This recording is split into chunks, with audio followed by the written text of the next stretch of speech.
کچھ وقت ملے کہ انسان تنہا بیٹھے اللہ کے حضور حاضری دے، روئے، جو لوگوں سے دکھ کہتے ہو، دنیا داروں کو بتاتے ہو، کمزور ہوتے ہو، اور پھر اپنا راز کھول کے اپنی عزت میں بھی کمزوری محسوس کرتے ہو، اگر وہ ساری باتیں اپنے رب سے کی جائے، اللہ کے حضور کی جائے۔ میں ایک دفعہ ایک ڈاکٹر صاحب ہمارے دوست ہیں، ان کے پاس بیٹھا تھا،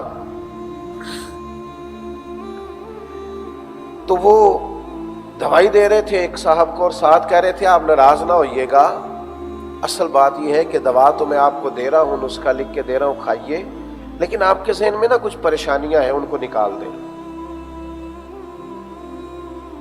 آپ اپنے دل سے وہ ساری ٹینشنیں اتار دیں تو یہ ٹھیک ہو جائے گی، ذہنی طور پر بھی آپ کا فریش ہونا بہت ضروری ہے۔ تو وہ ڈاکٹر صاحب چونکہ ان کو بتا رہے تھے، تو اب وہ جس طرح سے ہاں کر رہے تھے نا، وہ ہاں نہیں لگ رہی تھی، وہ نہ ہی کر رہے تھے، وہ کہہ رہے تھے ٹھیک ہے ڈاکٹر صاحب، جی انشاءاللہ۔ تو میں نے کہا میرا مداخلت کرنا بنتا تو نہیں، لیکن اگر آپ دونوں اجازت دیں تو میں کوئی بات کروں؟ انہوں نے کہا ٹھیک ہے کر لیجئے۔ تو میں نے کہا ڈاکٹر صاحب یہ دوست پریشان بھی بالکل ہے، لیکن آپ سے یہ ہاں تو کر رہے ہلکی پھلکی دل رکھنے کو، لیکن یہ کہنا یہ چاہ رہے ہیں کہ کچھ دکھ انسان کے بڑے نجی اور ذاتی ہوتے ہیں، وہ کسی سے کہے نہیں جا سکتے، کچھ دکھڑے اتنے گہرے ہوتے ہیں کہ وہ تو انسان اپنے آپ سے بھی نہیں کہہ سکتا، وہ ایسی تکالیف ہوتی ہیں کہ ان کو زبان پر کیسے لائے، وہ درد بن جاتا، وہ کرب بن جاتا، وہ زندگی میں آزمائش بن جاتی ہے، وہ بھولنے کا نام نہیں لیتی۔ تو کہنے لگے پھر بتائیے کریں کیا؟ میں نے کہا حل ہے نا، رات کو تنہائی میں مصلی بچھائے نا، 2 رکعت نفل پڑھے نا، اور پھر دعا کے لیے ہاتھ اٹھائیں، پہلے اللہ کی حمد کریں، پھر اس کے کریم محبوب علیہ السلام کی بارگاہ میں درود و سلام عرض کریں، اور پھر دعائیں کرنی شروع کریں، جو کسی سے نہیں کہہ سکتے وہ اللہ رسول سے کہہ دیں، اور کھل کے کہہ دیں، راز بھی رکھا جائے گا، کرم بھی ہو جائے گا، رحمتیں بھی ہو جائیں گی۔ اور نبی کریم علیہ السلام نے فرمایا جو اللہ سے کثرت سے نہ مانگے رب اس سے ناراض ہو جاتا ہے، اور جو زیادہ مانگے اللہ اس سے راضی ہوتا ہے۔ خوب مانگے اپنے رب کی بارگاہ میں، خوب مانگے۔ میں آپ سے بھی عرض کروں گا جو اپنے دوستوں کو بہترین تحفہ دینا چاہتے ہیں نا، وہ ان کے لیے دعائیں مانگیں۔ نبی کریم علیہ السلام نے فرمایا جو دعا کسی مسلمان کے لیے اس کی غیر موجودگی میں مانگی جاتی ہے وہ کبھی رد نہیں ہوتی۔ اور جب یہ سنیے گا اور یہ یاد رکھیے گا، حضور فرماتے ہیں جب تو اپنے بھائی کے لیے اس کی غیر موجودگی میں دعا کرتا ہے نا، پہلے تو یہ دیکھیے وہ بندہ مخلص کتنا ہوگا جو کسی کے لیے دعا مانگ رہا ہے اور غیر موجودگی میں مانگ رہا ہے اور بن بتائے مانگ رہا ہے۔ کسی کے سامنے آپ کہہ دیں تو ہو سکتا ہے خوشامد ہو جائے معاذ اللہ، کوئی ذاتی مقصد نکالنا ہو۔ فرمایا جب تو اپنے بھائی کی غیر موجودگی میں اس کے لیے دعا مانگتا ہے تو اللہ تبارک و تعالیٰ ایک فرشتے کو مقرر فرماتا ہے جو تیرے سرانے کھڑا ہوتا ہے اور کہتا ہے یا اللہ یہ جو اپنے بھائی کے لیے مانگ رہا ہے وہ اسے بھی عطا فرما، اور اس کی دعا پہ کہتا ہے ہاں ہاں تجھے بھی اس کی مثل ہی ملے، یعنی یہ بھائی کے لیے دعا مانگ رہا ہے، فرشتہ اس کے لیے مانگ رہا ہے۔ تو سعادت دیکھیے کتنی بڑی ہے۔ تو دعاؤں کا تعلق بنایا جائے نا۔ کچھ لوگ آج کہتے ہیں دعا سے کیا ہوتا ہے؟ بھئی یہ بات ٹھیک ہے کہ عملی کام کرنا بڑا ضروری ہے، پر اگر دعا ہو جائے نا دعا، تو دعا مومن کا ہتھیار ہے۔ دعا سے یہ ہوتا ہے کہ رات کو اگر مدینے والے محبوب دعا مانگے تو صبح اللہ حضرت عمر کو مسلمان کر کے اسلام کو قوت عطا فرما دیتا ہے۔ دعا تو انقلاب برپا کر دیتی ہے۔ دعا اگر آپ کی طبیعت میں لگ جائے اور اگر آپ کو اللہ سے مانگنا آ جائے، آپ بھول جائیں گے لوگوں کو، آپ بھول جائیں گے دنیا داروں کو، آپ بھول جائیں گے مالداروں کو، آپ بھول جائیں گے طاقتور لوگوں کو۔ شرط یہ ہے کہ رب سے مانگنا ہے، اللہ کو منانا ہے، اس کے حضور حاضری دینا ہے۔ یہ دعائیں اپنی طبیعت کا حصہ بنائیں یار۔ اللہ کی بارگاہ میں عرض کرنا، آپ مجھے بتائیے کتنی بڑی گارنٹی دی ہے نبی پاک نے۔ حضور نے فرمایا ماں اور باپ اولاد کے لیے جو بھی مانگیں گے خدا اپنے فضل سے عطا فرمائے گا۔ اتنی بڑی گارنٹی, جو مانگو گے تم اولاد کے لیے تمہیں دیا جائے. تو میرے عزیز پھر اپنے بچوں کے لیے دعا مانگے نا. اور بچوں سے بھی کہوں گا, آپ بزرگوں سے بھی دعائیں کرائیں, ضرور کرائیں, پر اگر ابھی ماں باپ سے کبھی دعا کرائیں نا, آپ کبھی بیٹھے نا چند گھڑیاں ابا کے پاس اور کہیں میں مشکل میں ہوں دعا کر دیں, ہلکا سے ابھی آپ کہہ کے جائیں گے تو وہ تو حد کر دیں گے تیرے لیے دعائیں مانگنے والے. آپ کہیں نا, وہ بابا بلے شاہ صاحب نے کہا تھا, پنجابی میں کہا تھا, چلو جن دوستوں کو سمجھ آ گئی ٹھیک ہے, جن کو نہ بھی آئی لطف ان کو بھی آئے گا. بابا صاحب نے کہا تھا تم ادھر ادھر بھاگتے ہو, تمہارے گھر میں بھی تو کوئی بیٹھا ہے نا, اس سے بھی تو دعا کراؤ نا. فرمانے لگے بلے شاہ آسمانی اڈدیاں پھڑدا ہے, جیڑا گھر بیٹھا انہوں پھڑیا ہی نہیں. جو تیرے گھر میں موجود ہے اس پر بھی تو توجہ کرنا یار, اس سے بھی تو دعا کرانا. میرے عزیز, دعائیں اور دعاؤں کا رشتہ, آپ کے سجدے میں لذت ہو, آپ کے قیام میں ذائقہ ہو, آپ اتحیات میں بیٹھے تو امام غزالی فرماتے ہیں میں تو جب کہتا ہوں نا السلام علیکہ ایھا النبی, تو میں تو یوں سمجھتا ہوں میرے رسول میرے سامنے موجود ہے. نبی کریم علیہ السلام کی بارگاہ میں سلام کریں, اور پھر جب آپ تکمیل نماز کریں, پھر جب آپ دعا کے لیے ہاتھ اٹھائیں, تو میرے بھائی جو اللہ نے ہمیں نصیب دیا ہے اپنے فضل سے کہ رات بھی رمضان کی ملے اور آخری عشرے کی ملے اور طاق ملے, اور پھر اللہ ہمت دے, صحت دے اور مسجد آنے کا موقع عطا کرے, تو پھر ای سعادت بزور بازو نے ستانہ بخشندہ خدائے بخشن.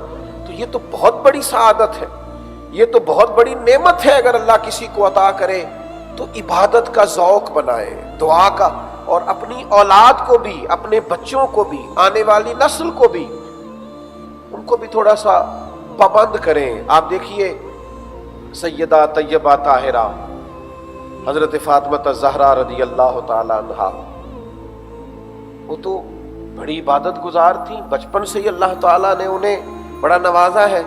لیکن آپ فرماتی ہیں سحری کا وقت تھا, اللہ کے محبوب علیہ السلام گزرے, اور پھر حضور نے, میں سو رہی تھی, سلام فرمایا اور مجھے پیر سے پکڑ کے محبوب نے ہلایا. سحری کا وقت تھا, فرمایا فاطمہ اٹھو, یہ اللہ کی بارگاہ سے رزق مانگنے کا وقت ہے. یہ ہماری تعلیم کے لیے محبوب نے فرمایا کہ اپنی اولادوں کو کیسے تربیت کرنی. فرمایا یہ وقت ہے اللہ سے رزق مانگنے کا, اللہ اس وقت اپنے بندوں کو رزق دیتا ہے, اٹھو اور اللہ سے رزق مانگو. سحری کے وقت, سحری کے وقت. ہمارے ہاں بہت سارے لوگ اس وقت سوتے ہیں جو اٹھنے کا ٹائم ہوتا ہے, اس وقت نیند کی آغوش میں جاتے ہیں جب اللہ سے خیر مانگنے کے اوقات آئے. سحری کا وقت ہو, انسان بیدار ہو, اپنے رب سے مانگے اور خوب مانگے, اور اس کی بارگاہ کے اندر حاضری پیش کرے اور اللہ کی بارگاہ سے دعا مانگے. یہ مزاج ہمارا ہونا چاہیے, اپنی طبیعت کو اس طرف لانا چاہیے. آپ بہت زیادہ ڈپریشن سے, انزائٹی سے بچیں گے اگر دعاؤں کا تعلق قائم ہو جائے. اللہ کے حضور حاضری کا یہ لطف اگر نصیب ہونے لگے تو بہت ساری چیزوں سے انسان ویسے بچتا ہے. میں دیکھتا ہوں کہ ہمارے زمانے کے اندر ایک بہت بڑا طبقہ ہے جو بلا وجہ کی پریشانی کا شکار ہے. کوئی خاص ایسا مسئلہ نہیں ہے, لیکن ذہنی دباؤ اور الجھاؤ نہیں جاتا, طبیعت سے فکری انتشار دور نہیں ہوتا. اللہ سے مدد لینے کی ضرورت ہے, دروازہ رسول رحمت پر حاضری کی ضرورت ہے. اپنی طبیعت کو تھوڑا مائل کریں, تھوڑا عبادت کا ذوق بنائیں, کچھ درود و سلام کا ذائقہ بنائیں, تھوڑا سا کٹیں, تھوڑی تنہائی ہو, انسان اس کا مصلی تھوڑا آباد ہو, وہ اللہ کے حضور حاضر ہو. حضرت عبداللہ ابن عمر رضی اللہ تعالیٰ عنہ فرماتے ہیں مغرب کی نماز ہم نے پڑھی اور کچھ لوگ چلے گئے اور ہم لوگ بیٹھے رہے کہ چلو عشاء کی نماز پڑھ کے ہی جائیں گے. فرماتے ہیں تھوڑی دیر گزری تو اللہ کے حبیب تشریف لے آئے. حضور فرمانے لگے یہاں بیٹھے ہو؟ عرض کی حضور سوچا عشاء پڑھ کے جائیں گے. فرمایا تم یہاں بیٹھے ہو اور رب فرشتوں کے سامنے تم پر فخر فرما رہا جو اس کی شان کے لائق ہے. یعنی عبادت کے لیے بیٹھنا, مسجد میں بیٹھ جانا, حاضری دینا اللہ کے گھر کی اتنا بڑا کام ہے کہ اللہ تبارک و تعالیٰ فرشتوں کے سامنے اس شخص کا ذکر فرماتا ہے. اپنے دل کو تھوڑا سا لگایا جائے، دعا کا ذوق بنایا جائے، اپنے بچوں کی طبیعت اس طرف مائل کی جائے، اپنے دوستوں کو شوق دلایا جائے۔ اکٹھا کھانے کی بھی تو بھائی ہم دعوت دے ہی لیتے ہیں نا، اگر کہا جائے آؤ نا اکٹھے بیٹھے، چلو آج اکٹھے مسجد میں چلیں، اللہ کی بارگاہ میں حاضری دیں۔ یہ تین چیزیں جو آپ کی خدمت میں عرض کی ہیں، بات ختم کرنے سے پہلے دہراتا ہوں، ایک تو طبیعت میں ٹھہراؤ لاؤ یار، تھوڑا حوصلہ لائیں۔ کبھی آپ کو ڈاکٹر یہ نہیں بتائے گا کہ یہ گولیاں لے جاؤ، سارا پتا آج ہی کھا لینا ٹھیک ہو جاؤ گے۔ کبھی نہیں کہے گا کہ یہ سیرپ دیا ہے ایک ہی دم پینا ٹھیک، وہ کہے گا ایک گولی صبح لینا اور ایک شام لینا، ایک چمچ سیرپ کا پینا، افاقہ نہ ہوا تو ہفتے کے بعد دوبارہ آنا۔ تھوڑا ٹھہراؤ پیدا کرنا، رکنا، آہستہ آہستہ چیزیں بہتر ہوتی ہیں۔ تو اپنی زندگی میں حلم لائیں، آہستگی پیدا کریں۔ اور دوسرا، بہت سارے لوگ یہ سمجھتے ہیں نا کہ گھر میں جو خاتون خانہ ہے وہ بیچاری مرد کے برابر شعور نہیں رکھتی، نرم ہے، کم حوصلہ ہے، اس کی طبیعت میں جلد بازی ہے۔ یہ سارے سمجھتے ہیں نا کہ خواتین میں اتنا حوصلہ اللہ کی تقسیم ہے، مرد کو زیادہ دیا ہے، شعور زیادہ دیا ہے۔ تو پھر میں ایک فتویٰ دے دوں آپ لوگوں کو کہ میاں بیوی کے جھگڑے میں زیادہ غلطی میاں صاحب کی ہوتی ہے۔ وہ اس لیے کہہ رہا ہوں کہ بھئی اگر اس بیچاری کی عقل کمزور ہے تو تیری تو پوری ہے نا، اور تو برابر کی سطح پہ اتر کے جھگڑا کر رہا ہے اور اپنے گھر کو تباہ کر رہا ہے اور اپنے بچوں پر برا اثر ڈال رہا ہے اور اپنے گھر کے ماحول میں تلخی لا رہا ہے، حالانکہ تو سمجھ رہا ہے کہ اس کا شعور کم ہے، پھر تو کیسے اس کی سطح پہ اتر آیا؟ تجھے درگزر کرنا چاہیے تھا، محبت کرنی چاہیے تھی، تیری ذمہ داری زیادہ تھی۔ اپنی زندگی ہم نے اتنا الجھاؤ پیدا کر لیا ہے، ہر بات پہ جھگڑا ہے، ہر بات پہ آزمائش۔ اور میں ڈھیر سارے ایسے دوستوں کو جانتا ہوں جو بیچارے پہلے جھگڑا کر لیتے ہیں، پھر خود پریشان ہوتے ہیں، بعد میں ان کو خیال ہوتا ہے یار میں نے فلاں آدمی سے سخت بات کر دی ہے، مجھے کرنی نہیں چاہیے تھی۔ اچھے دل کے لوگ ہیں، لیکن اگر وہ قبل از وقت ہی سمجھ لے کہ ہم نے جھگڑے نہیں کرنے۔ اور پھر ایک اور بات بھی آپ سے عرض کروں، جب انسان سمجھتا ہے نا مجھے جھگڑے نہیں کرنے، پھر اس میں عاجزی بھی آتی ہے۔ زیادہ لڑائیاں وہ لوگ کرتے ہیں جو اپنے آپ کو حرف آخر جانتے ہیں۔ ہم اس قدر زیادہ انا کا شکار ہو جاتے ہیں، بعض اوقات کے باپ کے سامنے بھی بحث کر رہے ہوتے ہیں، اپنے استاد کے سامنے بھی بحث کر رہے ہوتے ہیں، اپنے بزرگوں کے سامنے بھی ہم معاذ اللہ اونچی آواز میں بات کر رہے ہوتے ہیں۔ خدا کے بندو، بحث نہیں، الجھاؤ نہیں، جھگڑا نہیں۔ اور یار پھر یہ کہ اگر کوئی مجھے بات کر بھی دے گا تو میں کیا ہوں؟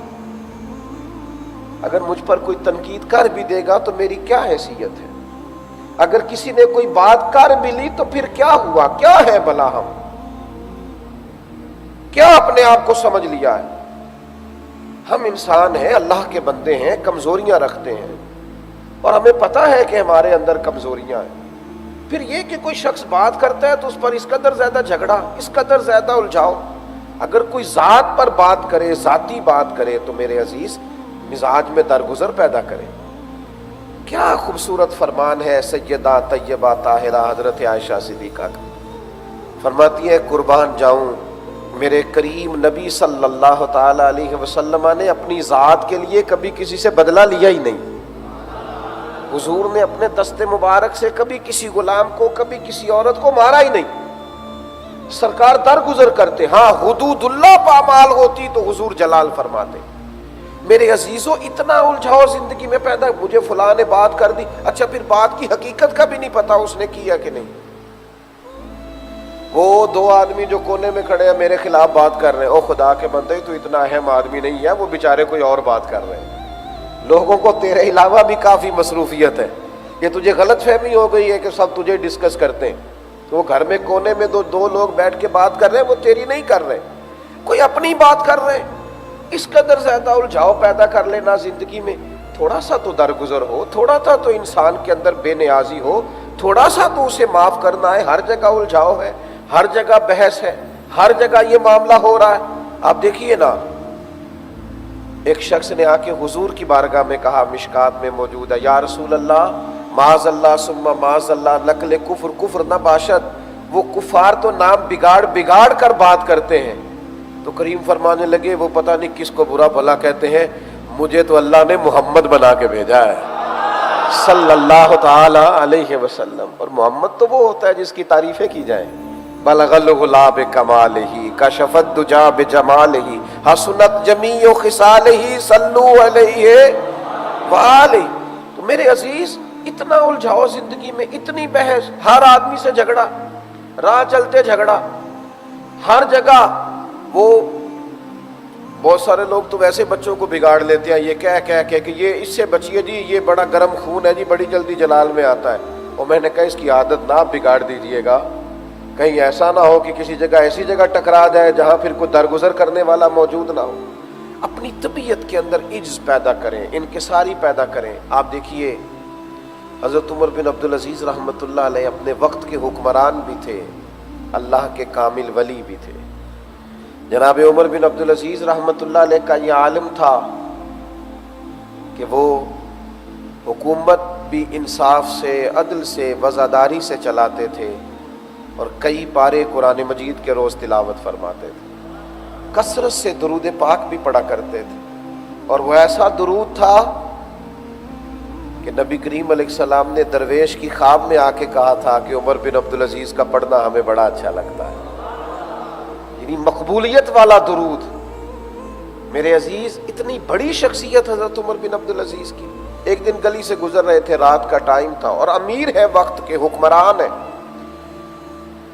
تو اس زمانے میں لوگ لکڑی کے جوتے استعمال کرتے تھے. جناب عمر بن عبدالعزیز گزر رہے تھے تو ایک بزرگ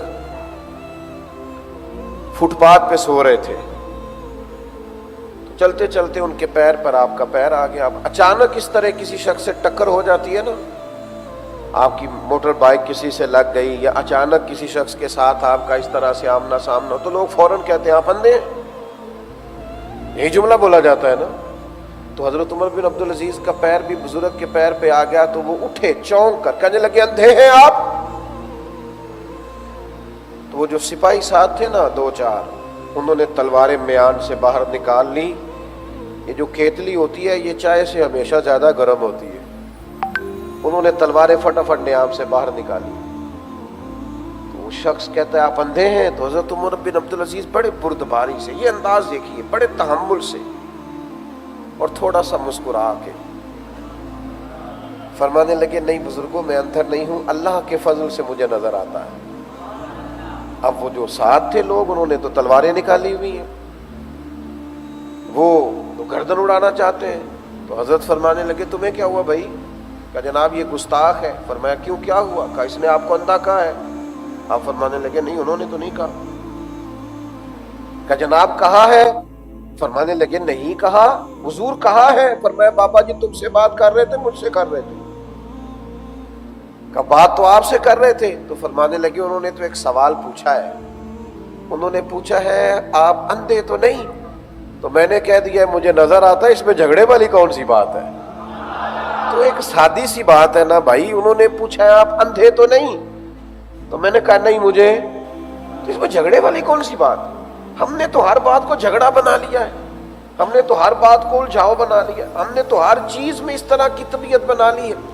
آپ یقین کریں کوئی لمبی بات نہیں ہوتی جب لوگ طلاق کا مسئلہ پوچھنے آتے ہیں اور وجہ نزاع پوچھی جائے کہ میاں بیوی کے درمیان کون سا ایسا جھگڑا ہوا کہ بات طلاق تک پہنچی، تو کچھ بھی نہیں بتا پاتے، کوئی خاص بات نہیں ہوتی. بس دو لوگ جھگڑے، انا جیت گئی، رشتہ ہار گیا. چھوٹے چھوٹے بچے ہیں، ان کو جب پتہ چلتا ہے کہ اب باپ کہیں رہے گا، ماں کہیں رہے گی، ان کے آنسو ہے کہ دیکھے نہیں جاتے. اب یہ ماں باپ کے ہوتے ہوئے یتیموں جیسی زندگی گزاریں گے؟ اب یہ ماں باپ کے ہوتے ہوئے کسی سے کہیں گے کہ ہمیں کھانا پکا دیں؟ لیکن اس طلاق کے بیچ کبھی ڈھونڈ کے دیکھ لو نکلے گا کیا؟ جھگڑا، انا، بحث، بلا وجہ کی تکرار. نہ وہ بیٹی یہ بات سمجھنے کو تیار ہے کہ میرا گھر ٹوٹ رہا ہے، میں اپنے اندر حوصلہ پیدا کروں، نہ وہ بیٹا یہ بات سمجھنے کو تیار ہے کہ میرے بچے کہاں جائیں گے. لیکن ہم نے توڑ دیا سارا کچھ، الجھ گئے ہم. ایک بات ہی تو کی تھی بحث میں ابا جی سے ایک بات ایک جملہ ہی تو کہا تھا کہ ابا جی اب آپ بھی تو کچھ خیال کیا کریں نا، آپ کی بھی تو توجہ دوسری جانب زیادہ رہتی۔ سو نہیں پایا بیچارہ باپ، کئی راتیں روتا رہا، یار میں نے تو تیرے نام زندگی لگا دی ساری، پردیس کی خاک چھانی، جگہ جگہ گیا کہ میرے بچوں، اور تو نے بحث میں یہ بھی نہیں دیکھا کہ سامنے کون ہے۔ ایک لفظ ہی کہا تھا اماں کو کہ اماں بس دوسروں کو بھی کام بتا لیا کریں، اب ساری ذمہ داریاں میری ہیں، میں ایک جملہ ہی تو کہا تھا۔ ٹوٹ گئی ماں بیچاری، تکیہ بھر گیا آنسوؤں سے، تکلیف میں وقت گزارا۔ وہ کہتی ہے میں نے تو بڑے اپنوں کی شادیاں بھی چھوڑ دی تھی کہ میرے چھوٹے والے بچے کے پیپر آ گئے، میں نے تو بڑی زندگی تیرے نام کر دی، سارے دکھ دیکھے، اور آج تو مجھے کہتا ہے کہ وہ میرے بھائی کہیں تو حوصلہ پیدا کر لو زندگی میں، کسی جگہ تو ٹھہراؤ لے آؤ، کہیں تو درگزر کرنا سیکھو، کہیں تو اپنے سینے کو کشادہ کرو، کہیں تو کوئی بات ایسی ہو جو ہم برداشت کر سکیں، کچھ مقامات تو ایسے ہوں جہاں ہم نظریں جھکا کے بات مانیں۔ یاد رکھنا دنیا میں بڑا وہ ہوتا ہے جس کا کوئی بڑا ہوتا ہے، دنیا میں تربیت اس کی ہو رہی ہوتی ہے جسے کوئی تربیت دینے والا ہوتا ہے۔ وہ لوگ بڑے پروقار ہوتے ہیں جن کے لیے کوئی اچھے مشورے دیتا ہے، جن کو کوئی دعا دیتا ہے۔ میرے عزیز الجھاؤ نہیں، ہر جگہ نہیں، کہیں تو جھگڑے سے بچیں، کہیں تو اپنی طبیعت کے اندر درگزر پیدا کریں۔ دیکھیں مال غنیمت کا ایک اونٹ گم ہو گیا تھا، حضرت فاروق اعظم رضی اللہ تعالیٰ عنہ اس کی تلاش میں نکلے ہوئے ہیں، ادھر ادھر گھوم رہے ہیں۔ ایک شخص نے کہہ دیا اب کون عمر، 24 لاکھ مربع میل پہ جو حکومت ہے وہ تو اپنی جگہ، لیکن عمر وہ ہے کہ محبوب کریم فرماتے ہیں عمر کی زبان پر اللہ نے حق جاری فرما دیا ہے۔ حضور علیہ الصلوۃ والسلام فرماتے ہیں اسے گویا عمر نے گمراہ کیا ہونا ہے، سرکار فرماتے ہیں جدھر سے عمر گزرے شیطان رستہ ہی بدل جاتا ہے، ان کے پاس تو خیر ہی آتی ہے خیر، یہ معاذ اللہ کیسے کسی اور راستے جائیں گے، شیطان تو وہ راہ چھوڑ جاتا ہے جہاں سے جناب عمر گزرے۔ اتنا بڑا آدمی، لیکن کسی جگہ بھی انہوں نے کبھی خود سے گمان نہیں کیا کہ میں بہت بڑا ہوں۔ ہم تو خود بخود اپنی شان بنا لیتے ہیں نا، میں بھی کچھ ہوتا ہوں، میری بھی کوئی عظمت ہے، ماں ہاں جناب کی بھی بڑی شان ہے، خود بخود ہی کسی نے کسی زاویے سے ہم نے کہیں نہ کہیں اپنے آپ کو کچھ نہ کچھ بنا کے پیش کر دیا۔ حضرت عمر مال غنیمت کا اونٹ تلاش کر رہے ہیں، کیا انداز زندگی ہے۔ کسی نے کہا جناب کسی خادم سے کہہ دیتے، کسی غلام سے فرما دیتے، تو بات سن کے جناب عمر رک گئے، 2-3 ٹھنڈی آہیں بھری اور فرمانے لگے مجھ سے بڑھ کر غلام کون ہے، میں بھی تو غلام ہی ہوں، میں بھی تو اللہ کا عاجز بندہ ہوں، رسول رحمت علیہ السلام کا غلام ہوں۔ تو وَإِذَا خَاطَبَهُمُ الْجَاهِلُونَ قَالُوا سَلَامًا، جب کوئی ایسا شخص مخاطب ہوتا ہے تو یہ سلام کر کے گزر جاتے ہیں۔ ایک تو عاجزی سے چلتے ہیں، انکساری سے چلتے ہیں، آہستگی سے چلتے ہیں، وزاداری سے چلتے ہیں، اور دوسرا الجھاؤ نہیں، جھگڑا نہیں۔ نبی پاک علیہ الصلوۃ والسلام نے فرمایا جو حق پر ہونے کے باوجود جھگڑا چھوڑ دے، جھگڑا، میں اسے جنت کے کناروں کی ضمانت دیتا ہوں، ضمانت دیتا ہوں اسے جنت کے کناروں۔ کہیں تو میرے عزیز جھگڑا چھوڑیں۔ اور پھر تیسری بات، یہ تو ان کا دن ہے، اپنے دن کو اس طرح مرتب کرنا ہے، کم از کم یہ 10 دن تو پریکٹس کریں، یہ تو خیال کریں کہ ہم روزے سے ہیں اور طاق راتیں ہیں، اور پھر رات کیسی ہو، والذین یبیتون لربہم سجدا وقیاما، فرمایا وہ راتیں گزار دیتے ہیں اپنے رب کی بارگاہ میں سجدہ کرتے ہوئے اور قیام کرتے ہوئے۔ ویسے اسلام رہبانیت کی بات نہیں کرتا، منع کرتا ہے۔ نبی پاک علیہ السلام نے بھی یہی درس دیا کہ تمہاری آنکھ کا بھی تم پر حق ہے، تمہارے جسم کا بھی تم پر حق ہے، تمہارے گھر والوں کا بھی تم پر حق ہے۔ لیکن میرے عزیز چلے کبھی تو کوئی رات ایسی آئے کہ جب انسان کہے کہ بڑی راتیں تھیں جو دوستوں کے ساتھ گزار لی، سیر میں گزار لی، فلاں جگہ گزار لی، فلاں جگہ آتے جاتے گزر گئی، کوئی رات تو ہو جو خالص اللہ رسول کی بارگاہ میں گزر جائے۔ اور اگر اللہ تعالیٰ مہربانی فرمائے تو انسان تنہا ہو، اس کے پاس اس کا مصلی ہو، سجدوں کا ذوق ہو، مجھے سوز دے، مجھے ساز دے، مجھے نیم شب کا نیاز دے، اور دم سجدہ میں خود کو ہی توڑ دوں، مجھے ایسا ذوق نماز دے۔ انسان کی پوری طبیعت لگ جائے۔ یہ جو سجدہ ہوتا ہے نا، عبادت ہوتی ہے، یہ بندے کو طاقتور کرتی ہے۔ آپ جیسے ہی اللہ اکبر کہہ کے رب کی بارگاہ میں کھڑے ہو جاتے ہیں، آپ کو کچھ ایسی روحانیت نصیب ہوتی ہے کہ ذہن، طبیعت، روح، آنکھیں، دل مضبوط ہونا شروع ہو جاتا ہے۔ اور جب آپ سجدے کی کیفیت میں جاتے ہیں، پھر تو گویا پوری عاجزی کرتے ہیں رب کی بارگاہ میں کہ مالک میں نے پیشانی بھی رکھ دی تیرے حضور، جھکا دیا میں نے اپنے آپ کو، تو عظمتوں والا ہے، میں تیرا عاجز بندہ ہوں۔ میرے بھائی، یہ جو عبادات ہوتی ہیں، یہ جو انسان اللہ کی بارگاہ میں جاتا ہے، لیکن شرط یہ ہے کہ وہ جائے ذرا توجہ کے ساتھ۔ میں دوستوں سے کہا کرتا ہوں کہ نماز میں موبائل سائلنٹ نہیں کریں، بند کریں، کیونکہ یہ جو سائلنٹ ہوتا ہے یہ بھی توجہ تقسیم کرتا ہے۔ اس کو چھوڑ دیں، یا تو نماز کے لیے آئیں تو کچھ دیر کے لیے گھر چھوڑ دیں، گاڑی میں چھوڑ دیں، یا کم از کم جیب میں ہو تو بند کر کے اس کو آپ نماز ادا کریں۔ ورنہ یہ اگر سائلنٹ بھی ہوگا تو پھر بھی یہ حرکت کرے گا تو اس سے بھی خلل پیدا ہوگا۔ نماز اگر آپ ذوق سے پڑھیں، شوق سے پڑھیں، آپ کی توجہ ہو، اور پھر اللہ کی بارگاہ میں سجدہ ریز ہو انسان، میرے عزیز، وہ جو کہتا ہے نا میں بڑا بے چین رہتا ہوں اور پتہ نہیں کیا ہے، ساری نعمتیں ہونے کے باوجود مجھے سکون حاصل نہیں ہوتا، تو یہ ذرا جم کے سجدے کر کے دیکھے، یہ ذرا بھول کے لوگوں کو اپنے مالک کے حضور حاضری دے کے دیکھے۔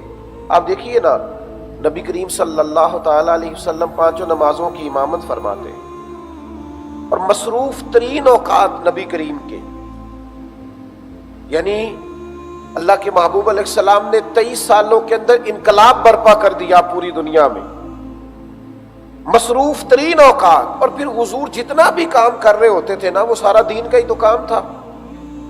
ایک ایک لمحہ رسول پاک کا اللہ کی رضا کے لیے گزرتا، لیکن اس کے باوجود جب ساری دنیا سو جاتی تو سیدہ عائشہ صدیقہ فرماتی ہیں میں نے دیکھا کہ اللہ کے رسول مصلی بچھا لیتے، اور پھر ایک آیت حضور پڑھ رہے ہیں اور ساری رات ہی گزر گئی ہے، ساری رات۔ یہ صحیح مسلم میں آپ کو حدیث ملے گی، فرماتی ہیں صبح میں عرض کرتی یا رسول اللہ صلی اللہ تعالی علیہ وسلم، آپ کے صدقے اللہ اگلوں پچھلوں کو معاف فرمائے گا، آپ اللہ کے محبوب ہیں، اتنی مشقت 2 رکعتوں میں ساری رات گزار دی۔ تو حبیب فرمانے لگے عائشہ، آپ نے کہا ہے نا اللہ کے مجھ پر بڑے انعامات ہیں، تو پھر بتائیے میں اپنے رب کا شکر گزار بندہ نہ بنوں؟ یہ میرے سجدے، یہ میری عبادتیں، یہ میرا قیام تو سجدہ شکر کے لیے ہے، اس کی بارگاہ کی طرف رجوع کرتا ہوں شکر کے لیے۔ میرے عزیزو، دنیا میں سب سے طاقتور وہ شخص ہوتا ہے جس کا مصلی آباد ہوتا ہے، اسے اللہ سے خیر مانگنی آتی، اللہ سے مدد مانگنی آتی۔ آپ دیکھیے، سورج چاند کو گرہن ہوتا تھا تو حضور نماز پڑھتے تھے، بارشیں نہیں ہوتی تھی تو نماز پڑھتے تھے، کہیں کو مشکل آ جاتی تو حضور نماز پڑھتے، حتیٰ کہ جنگوں میں حضرت سیدنا صدیق اکبر رضی اللہ تعالیٰ عنہ ارشاد فرماتے ہیں کہ